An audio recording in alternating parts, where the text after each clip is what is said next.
What happens when Hollywood's most beloved action hero sits down for what should be a simple interview and ends up in the most explosive confrontation daytime television has ever witnessed? Today, we're diving into the moment that shocked millions of viewers and left one of television's most outspoken hosts storming off her own show in complete humiliation. Make sure to hit that subscribe button and drop your thoughts in the comments, because this story is absolutely wild. The View studio was buzzing with its usual energy as the cameras prepared to roll for another episode. Joy Behar sat at the iconic table, shuffling her notes with that familiar smirk she wore whenever she was particularly excited about tearing into a guest. Harrison Ford had been booked to promote his latest film. What should have been a routine celebrity interview that the show's producers expected to be smooth sailing. Ladies and gentlemen, please welcome the legendary Harrison Ford. Whoopi Goldberg announced, as the audience erupted in applause. Ford walked out with his characteristic casual confidence, waving to the crowd before taking his seat across from the panel. His weathered face carried that trademark half-smile that had charmed audiences for decades. "Harrison, welcome back to The View," Sarah Haynes said warmly. "It's always such a pleasure to have you here." "Thanks for having me," Ford replied in his familiar gravelly voice, settling into his chair. "Though, I have to say, I'm always a little nervous sitting at this table. You ladies have quite the reputation for asking the tough questions." The audience chuckled, but Joy Behar leaned forward with a gleam in her eye that suggested she was about to prove his point. "Speaking of tough questions, Harrison, I have to ask about your recent comments regarding environmental activism. You've been pretty vocal about climate change, yet you own multiple aircraft and fly them regularly. Isn't that a bit hypocritical?" Ford's smile faded slightly, his jaw tightening almost imperceptibly. "Well, Joy, I think that's a fair question, but it's also a bit more complex than you're making it sound. I use my aircraft for conservation work, transporting researchers and supplies to remote areas where we're doing environmental monitoring. It's not exactly weekend joy rides." "Oh, please," Joy scoffed, waving her hand dismissively. "That's what every wealthy celebrity says when they get called out for their carbon footprint. You're telling me Harrison Ford, with all his resources, couldn't find more environmentally friendly ways to support conservation?" The temperature in the studio seemed to drop several degrees. Sunny Hostin shifted uncomfortably in her seat, while Alyssa Farah Griffin's eyes widened slightly. This wasn't the playful banter they'd expected. Ford straightened in his chair, his voice taking on a steelier edge. "Actually, Joy, I've been doing conservation work for over 30 years.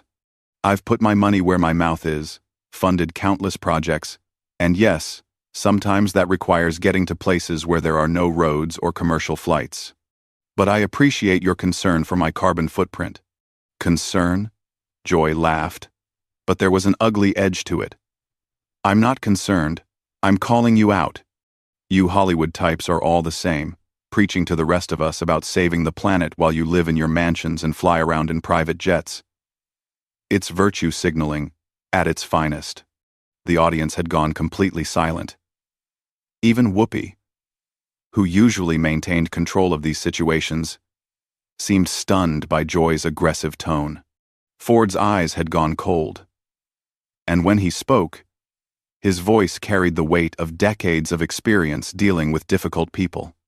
"I think you have me confused with someone else, Joy. I don't live in a mansion. I live on a ranch in Wyoming, where I do actual conservation work. I don't fly around in private jets for fun. I use aircraft as tools for my work. But more importantly, I don't come on television shows to attack people I've never met and know nothing about." Joy's face flushed red, but instead of backing down, she doubled down.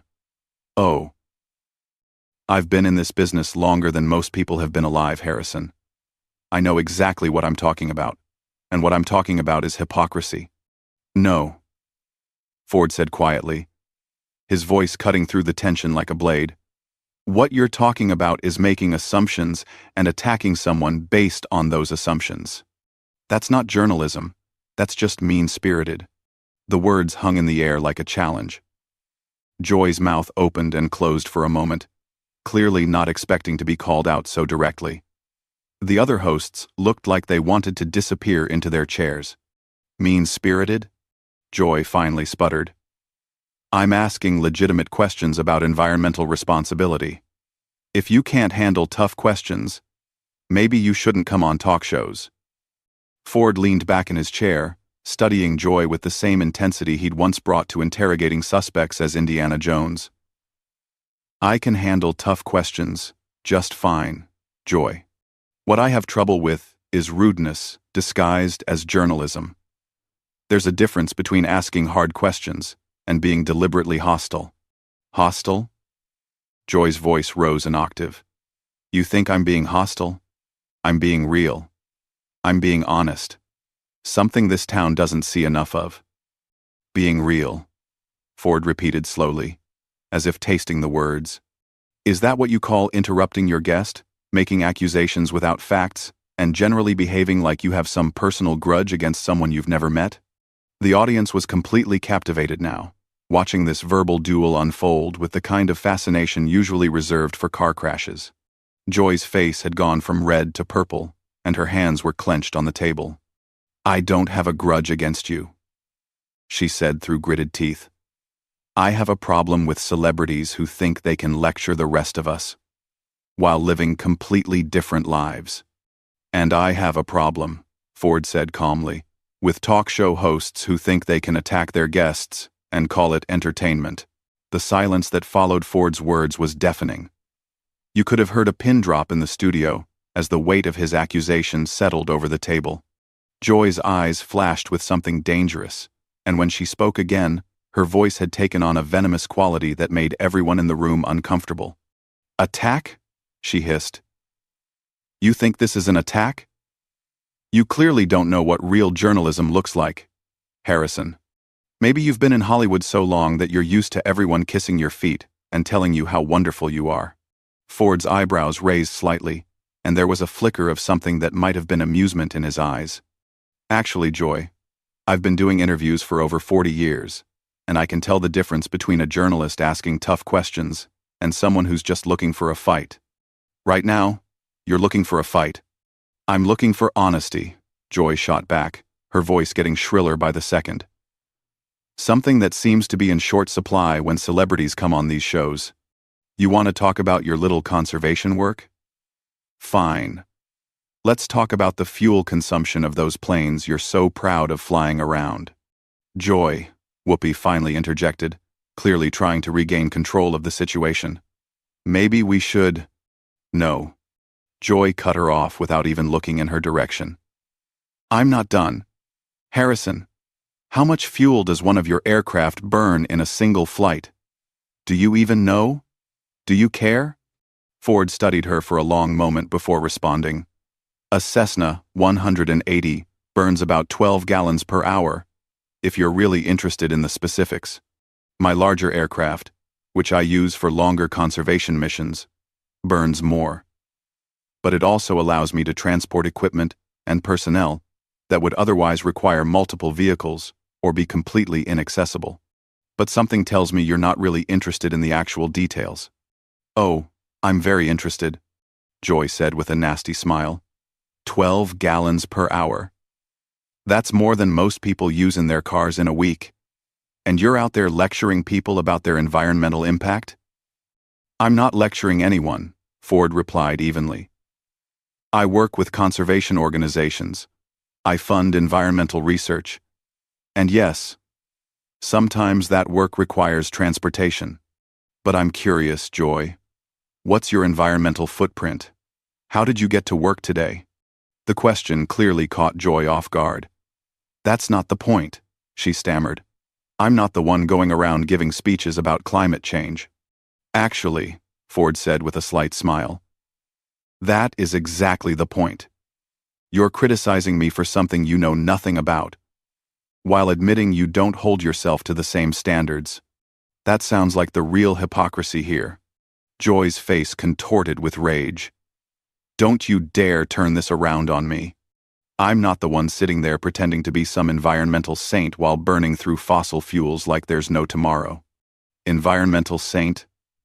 Ford's voice remained calm, but there was steel beneath it. Joy, I've never claimed to be perfect. I've never claimed to be a saint. I'm just someone who cares about conservation and puts my time and money into supporting it. But you seem determined to paint me as some kind of villain because I use tools to do that work. Tools? Joy laughed bitterly. Is that what we're calling private aircraft now? Tools? A saw is a tool, Ford said patiently. A hammer is a tool. A vehicle is a tool. An aircraft is a tool. They're all devices that help you accomplish a task. The question is whether the task is worth the cost. In my case, the work I do has helped protect hundreds of thousands of acres of wilderness and countless species. I'm comfortable with that math. I'm comfortable with that math, Joy repeated mockingly. How convenient. I bet you're comfortable with a lot of things when you can afford to be. The other hosts were now looking genuinely distressed. Sarah Haynes was fidgeting with her cards. Sunny Hostin was staring at the table, and even Whoopi seemed at a loss for how to handle Joy's increasingly erratic behavior. You know what, Joy? Ford said, his patience finally showing signs of strain. I came here to talk about a movie. I came here to have a conversation with intelligent people about work that I care about. I didn't come here to be ambushed by someone who seems to have a personal vendetta against people who actually try to make a difference in the world. Vendetta? Joy's voice cracked slightly. You think this is personal? This isn't personal. This is principle. This is about calling out the hypocrisy that runs rampant in Hollywood. No, Ford said firmly. This is personal. This is you. Taking out whatever frustrations you have on someone who's done nothing to deserve it. And frankly, it's beneath the dignity of this show and everyone else at this table. The camera caught the exact moment when Joy's composure completely shattered.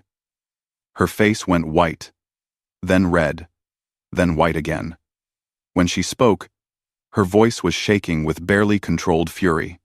How dare you, she whispered. How dare you come into my workplace and lecture me about dignity? You don't know me. You don't know what I've accomplished. You don't know anything about what I've done for this industry. You're right, Ford acknowledged. I don't know you personally, but I know what I've seen here today, and what I've seen is someone who invited a guest onto their show and then spent the entire time trying to humiliate him. That's not the behavior of someone who cares about this industry or this show. Joy stood up so abruptly that her chair rolled backward into the set piece behind her. That's it, she said, her voice now loud enough that it echoed slightly in the studio. I don't have to sit here and listen to this from some washed-up action star who thinks he's better than everyone else. The audience gasped audibly. Ford remained seated, but his expression had hardened considerably. Washed up, he repeated slowly. Well, that's certainly professional. Professional? Joy was now gesticulating wildly, all pretense of television composure abandoned. You want professional? Professional would be admitting that you're a hypocrite, instead of sitting there acting like you're some kind of environmental hero while you burn through more fuel in a month than most people use in a year. Joy, Whoopi said urgently. Maybe I should what? Joy snapped, whirling on Whoopi. Maybe I should sit here and let this guy insult me on my own show? Maybe I should pretend that everything is fine while he talks down to me like I'm some kind of amateur? Ford finally stood up, his full height adding gravity to his words. Nobody's talking down to you, Joy. But if you can't have a civil conversation with your guests, maybe you should reconsider whether this is the right job for you. The words hit Joy like a physical blow. Her face went through a rapid succession of emotions: shock, rage, humiliation, and finally something that looked almost like panic. When she found her voice again, it came out as a strangled shriek that made several audience members visibly flinch. Reconsider whether this is the right job for me? She screamed. I've been doing this job since before you knew what a talk show was. I've interviewed presidents, world leaders, Nobel Prize winners. I don't need some aging movie star telling me how to do my job. Ford's expression remained unnervingly calm in contrast to Joy's hysteria. Then maybe you should start acting like someone who's interviewed presidents, instead of someone who's having a public meltdown on live television. The studio fell into complete chaos. Joy's mouth opened and closed several times, producing only incoherent, sputtering sounds. The other hosts looked absolutely mortified, with Sarah Haynes covering her face with her hands and Sunny Hostin staring in horror at her colleague's complete breakdown. Public meltdown? Joy finally managed to croak out. Public meltdown? You think this is a meltdown? You haven't seen anything yet, buddy. You come on here with your holier-than-thou attitude, acting like you're some kind of saint because you fly around in your little airplanes pretending to save the world. Joy, please. Whoopi attempted one more time to intervene, but Joy was beyond reason now. No, Whoopi, Joy snarled without taking her eyes off Ford. This man needs to hear what I really think about his fake environmental activism and his condescending attitude. You want to know what I think, Harrison? I think you're a fraud. I think your whole conservation act is just a publicity stunt to make yourself feel better about your privileged lifestyle. Ford tilted his head slightly, studying Joy as if she were some fascinating but dangerous specimen. You know what's interesting? Joy, in all of this ranting, you haven't asked me a single question about the actual work I do. You haven't shown any interest in learning about the organizations I support or the projects I've funded. You've just made assumption after assumption based on nothing but your own prejudices. Prejudices? Joy's voice reached a pitch that was almost painful to hear. My prejudices? You're the one who came in here acting like you're too good to answer legitimate questions about your hypocrisy. I answered every question you asked. Ford replied quietly. I gave you specific numbers, explained the work I do, and tried to have an actual conversation. But you weren't interested in my answers. You just wanted to attack someone. And I happened to be the person sitting in the guest chair. Joy was trembling now, whether from rage or something else entirely. You think you're so smart, don't you? You think you can come in here and make me look bad on my own show. Joy, Ford said with something that might have been genuine concern in his voice. You're making yourself look bad. I'm just sitting here trying to have a conversation. That was apparently the final straw. Joy let out a sound that was part scream, part sob, and pointed a shaking finger at Ford. I don't have to take this.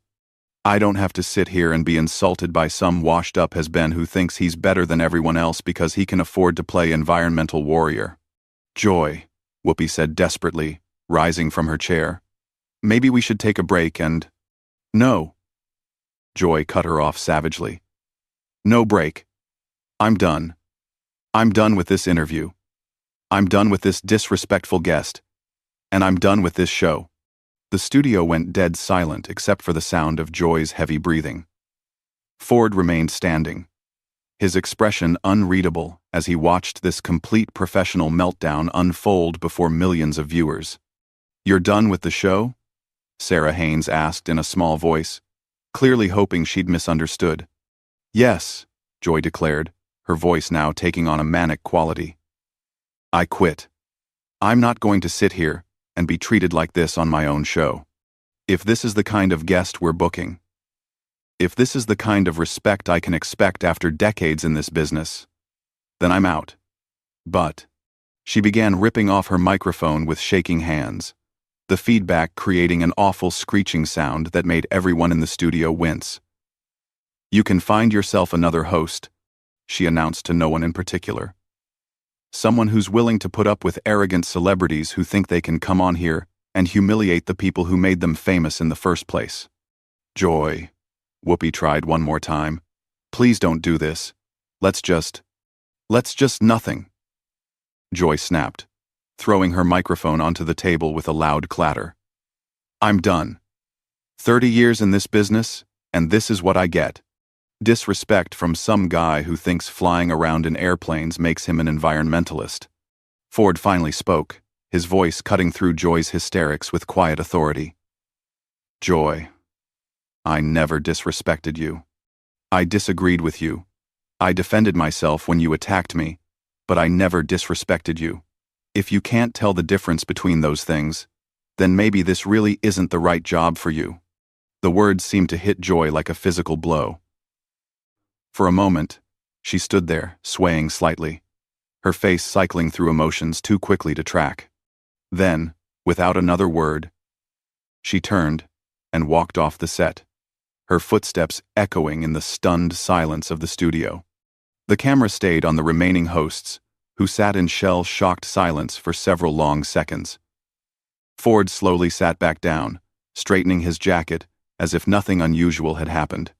"Well," Whoopi finally said, her voice barely above a whisper, "this is live television for you." Ford looked directly into the camera, his weathered face serious but calm. "I want to apologize to the viewers for what just happened. That wasn't my intention when I came here today. I just wanted to talk about my work and maybe clear up some misconceptions. I hope people will look into the actual conservation efforts happening around the world rather than getting caught up in personality conflicts." Sarah Haynes nodded numbly. "Thank you for staying professional through all of that, Harrison." "Sometimes," Ford said with a slight smile, "the most professional thing you can do is just tell the truth and let people make their own decisions about what they've seen." And that's how one of the most explosive confrontations in daytime television history came to an end, with Harrison Ford sitting calmly at the view table while Joy Behar's career imploded in real time before millions of shocked viewers. What did you think of Harrison Ford's handling of this incredible situation?